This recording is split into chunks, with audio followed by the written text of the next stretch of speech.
வணக்கம் நண்பர்களே. திமுகவினுடைய வரலாறு கிட்டத்தட்ட திமுக கட்சி ஆரம்பித்ததிலிருந்தே கருணாநிதியின் கைப்பிடிக்குள் திமுக வந்ததிலிருந்தே அதனுடைய வரலாறு அறிந்தவர்கள் ஒரு விஷயத்தை மிக நன்றாக அறிவார்கள். என்ன தெரியுமா? அதுக்கு முன்னாடி சேனல் சப்ஸ்கிரைப் பண்ணாதவங்க சப்ஸ்கிரைப் பண்ணிக்கங்க, நோட்டிஃபிகேஷன் பெல் பதிவு பண்ணிக்கங்க, அப்போ தான் வீடியோக்கள் வந்து சேரும். பிடிச்சிருந்தால் லைக் பண்ணி ஷேர் பண்ணுங்கள். திமுக தலைவராக கருணாநிதி வந்ததிலிருந்தே அவர் ஒரு விஷயத்தில் மிக கவனமாக இருப்பார். பொதுக்குழுவை கூட்டுவார், செயற்குழுவை கூட்டுவார், அவரே தலைவராக இருப்பார்.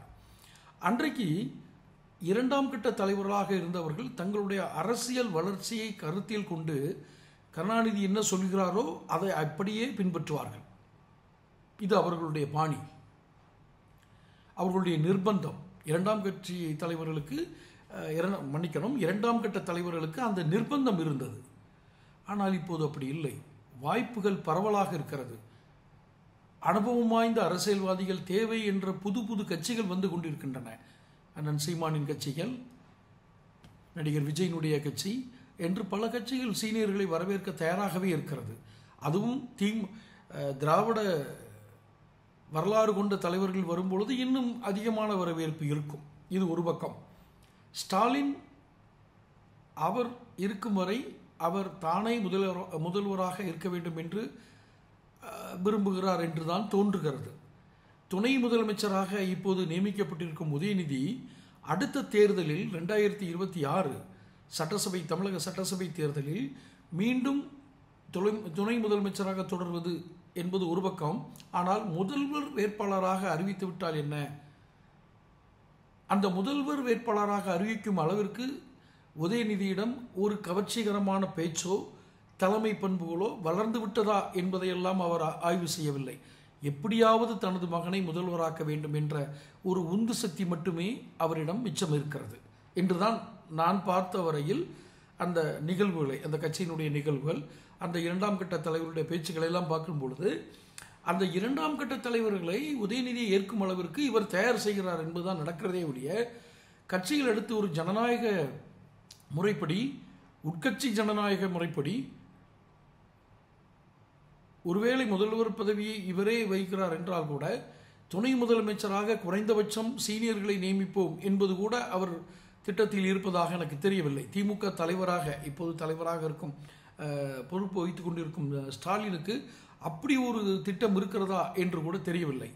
ஒருவேளை இடையில் ஒரு சின்ன செய்தி, திருமாவளவன் ஒரு நேர்காணலில் கடந்த வாரம் கூறியிருந்தார், ஏன் நான் முதலமைச்சர் ஆகக்கூடாதா என்று. அது என்ன? நிருபர்கள் கேட்ட கேள்வி, உங்களுக்கு துணை முதலமைச்சர் பதவியெல்லாம் கொடுத்து கூட்டணியில் தக்க வைத்துக் கொள்கிறார்களா என்று கேட்கும் பொழுது, நான் 35 வருட அரசியல் வாழ்க்கை கடந்தவன், ஏன் நான் முதலமைச்சர் ஆகக்கூடாதா அப்படின்னு கேட்டார். அவர் கேலிக்கு சொன்னாரோ இல்லை என்ன அர்த்தத்தில் சொன்னாரோ, ஆனால் துணை முதலமைச்சர் பதவியாவது குறைந்தபட்சம் வேண்டும் என்பது அவருடைய கருத்து. இருக்கட்டும், இது ஒரு புறம். எதிர்கட்சிகள், கூட்டணி கட்சிகள் செய்யக்கூடிய நெருக்கடிகள் ஒரு பக்கம். சொந்த கட்சியிலேயே துரைமுருகன் போன்ற சீனியர்கள், அவர் இன்னும் துரைமுருகனோ இல்லை சீனியர் அமைச்சர்களோ ஏன்ட்ட வந்து சொல்லலை. ஆனால் அவர்களுடைய அறிக்கை இதெல்லாம் பார்க்கும் பொழுது ஒரு பத்திரிகையாளனாக எனது மனதில் தோன்றுவதை நான் கூறுகிறேன். அவர்களுக்கு, ஐயா எங்களுக்கு நீங்கள் துணை முதலமைச்சர் பதவி கொடுக்காட்டியும் எங்கள் வாரிசுகளுக்காவது கொடுங்க அப்படின்னு ஒரு கோரிக்கை அவங்க வச்சுட்டு தான் இருக்கிறாங்க அப்படிங்கிறத புரிஞ்சுக்கிறோம். அதை குறைந்தபட்சம் அதை எதிர்பார்க்குறாங்க அப்படிங்கிறதாவது புரிஞ்சுக்க முடியுது. ஆனால் அந்த எதிர்பார்ப்பு நிறைவேறுமா என்ற பலத்த சந்தேகம் திமுகவினுடைய இரண்டாம் கட்ட தலைவர்களுக்கு இருக்கிறது. ஓபிஎஸ்ஐ சந்திக்கிறார், அவரோடு இணைந்து யார்? ஸ்டாலின். அவரோடு இணைந்து தேர்தல் பிரச்சாரத்தை மேற்கொள்வாரா அல்லது அவரோடு இணைந்து கூட்டணி செய்வாரா என்பதெல்லாம் ஒரு பக்கம் இருக்கட்டும். ஆனால் அவருடைய சொந்த சகோதரர் முன்னாள் அமைச்சர் அழகிரி, அவரை இன்னும் அவர் கட்சியில் சேர்க்கவில்லை. அவரை கட்சியில் சேர்த்தா இந்த உட்கட்சி ஜனநாயகத்தை அவரை நிலைநிறுத்துவதற்கு மிகுந்த முக்கியத்துவம் கொடுப்பார். யாரு? அழகிரி. அதனால தன்னுடைய மகனுடைய எதிர்காலம் பாதிக்குமோ என்ற ஒரு அச்சம் அவருக்குள், ஐயம் அவருக்குள் இருக்கிறது ஸ்டாலினுக்குள். அதனால தான் இன்னும் அவரை திமுகவில் அழகிரியை வந்து திமுகவில் சேர்க்காமல் இருக்கிறது காரணம் தான். இப்போ அடுத்த கட்டமாக அடுத்த தேர்தலிலும் இவரே முதல்வர் வேட்பாளர் என்று அறிவித்து முதல்வர் ஆனாலும் கூட, ஒருவேளை திமுக ஜெயிச்சு முதல்வர் இவர் பதவியை இவர் ஏற்க வேண்டிய சூழல் வந்தால் கூட இவர் இரண்டாம் துணை முதலமைச்சராக ஸ்டாலினை தான் நியமிப்பாரை தவிர வேறு யாரை நியமிப்பதாக தெரியவில்லை. இது பொதுவாக நிர்வாகிகள் மத்தியில் ஒரு சிறு சலசலப்பை ஏற்படுத்தி கொண்டுதான் இருக்கிறது. இதை நான் உணர்ந்திருக்கிறேன் என்றால் ஸ்டாலின் போன்ற ஒரு கட்சியினுடைய தலைவர் உணர்ந்திருப்பார் என்று நம்புகிறேன். ஆனால் அவர் உணர்ந்திருப்பாரா அப்படிங்கிற சந்தேகமும் எனக்கு வருகிறது. ஏன் அந்த சந்தேகம் வருது அப்படின்னா, அவருக்கு பெரும்பாலான நாட்டு நடப்புகளே இன்னும் போய் சேரவில்லை. நாட்டில் என்ன நடக்கிறது ஏன் அப்படி தெரிந்திருந்தால் இந்த போலீஸ் அதிகாரிகள், காவல்துறை அதிகாரிகள் தன்னிச்சையாக தான் தோன்றித்தனமாக, எல்லா காவல்துறை அதிகாரிகளையும் நான் சொல்லவில்லை, எல்லா காவலர்களையும் நான் சொல்லவில்லை, போலீஸ் துறையில் எத்தனையோ நல்ல பேர் இருக்காங்க. ஆனால் தான் தோன்றித்தனமாக செயல்படக்கூடிய அதிகாரிகளை, தன்னிச்சையோடு செயல்படும் அதிகாரிகளை தானே முடிவெடுத்து, அதுவும் அந்த துறையினுடைய அமைச்சராக இருக்கும் முதல்வரை கூட பொருட்படுத்தாமல் செயல்படும் போலீஸ் அதிகாரிகள் இன்னும் அவர் கண்டிக்க இயலாமல் இருக்கிறார். இதுதான் நமக்கு இன்னும் அந்த சந்தேகத்தை ஏற்படுத்தி கொண்டிருக்கிறது. இது அன்றாட செய்திகளில் வருவதுதான். நான் ஏதோ லாக்அப் டெத்தில் நடக்கிறத வச்சு சொல்லலை.